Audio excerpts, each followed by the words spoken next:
From grade 6 with high honors, let's welcome Jacob Diasillo. Good afternoon. First of all, thank you to our Almighty God for making all things possible.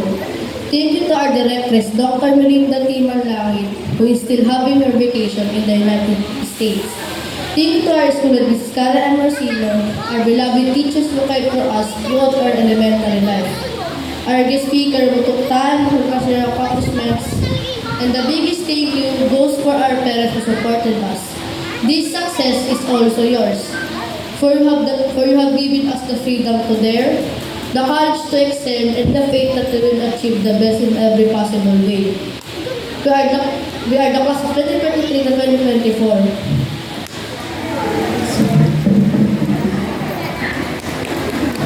We, the class of 2023 to 2024, are simply the best of the best. With love, and pride, and live life no matter how hard it was. All of these have molded and shaped us to who we are today. Our journey has never been easy, but every day leaves a remarkable memory that we will treasure forever.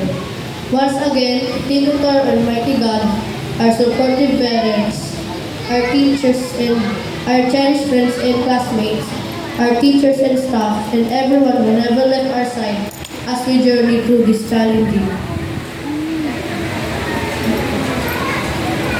The new beginning in life, and the new beginning of challenges, a new phase in life. This is the time to dream new dreams, to look forward to a meaningful high school life that will enter greater challenges. But amidst all this, as we go through life, believe in ourselves that we will surpass whatever comes our way. Ang kabataang Pilipino para sa matatag na kinabukasan ng bagong Pilipinas.